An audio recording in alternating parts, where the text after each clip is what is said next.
Go. Yeah. Okay, I'm going. All right, next one I'll show you is when you get the equation of a qubit, similar to this one, but I don't have 3 roots, I only have 2. I have a little ricochet root, as I call it. All right, it's at x-axis and bounces off. So it's not going to have 3 roots like this one. It's going to have just 2.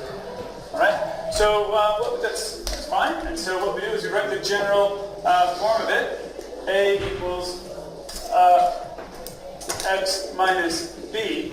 Now, since that's a ricochet root isn't called that. It's called a repeated root, okay? And so what that means is when it bounces off there, we're going to have a little square there, similar to a parabola. Think about that as if you looked at this as a parabola, it would be x plus 3 squared. Negative x plus 3 squared. All right, so if it's that ricochet root or repeated root, it's going to have a squared over the brackets. And then I can just say the other root is just there. Okay, so that's a difference. And if you think parabola, it'll help you remind yourself to put that 2 above it. And I followed the same steps as I did with my previous problem, right here. And substitute the roots first. Y equals a x minus 3 is plus 3 squared, and x minus 5. And then I plug in some other point, and again, my other point is just the y-intercept. And of course, it doesn't have to be that one, it can be anything. And I plug and check that, solve for a, and follow my same steps. All right, let's do it. Y is negative 7. I won't forget the x this time. Makes it a bit easier when it's 0, though, mathematically, without a calculator. 3 squared. Oh, come on, Mr. Riccardi. Come on. This is what happens. No script here. Do the maths. Okay, can we do this maths in our head real quick? 0 plus 3 is 3. 3 squared is 9.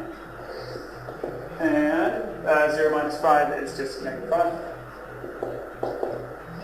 So without a calculator, without a calculator, it does, and the x coordinate right there is 0. We're pretty spot on. We don't need to reach for our calculators right away, because this, my friends, is negative 45a. All right, and I just divide both sides by that coefficient of negative 45, and we're in the game, okay? And we do know that a negative divided by a negative is a positive, but we don't want to write it as 2 negatives. We don't want a bunch of negative signs in there. Some students in here have done that before, just to be funny.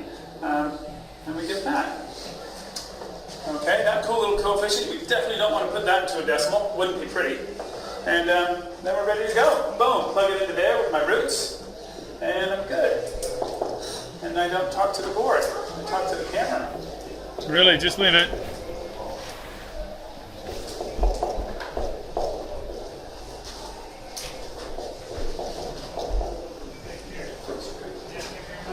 Okay, so there we go. So the equation is the blueprint for the graph. So when I look at this equation, I go, oh, okay, there's a repeated root on negative 3. Boom.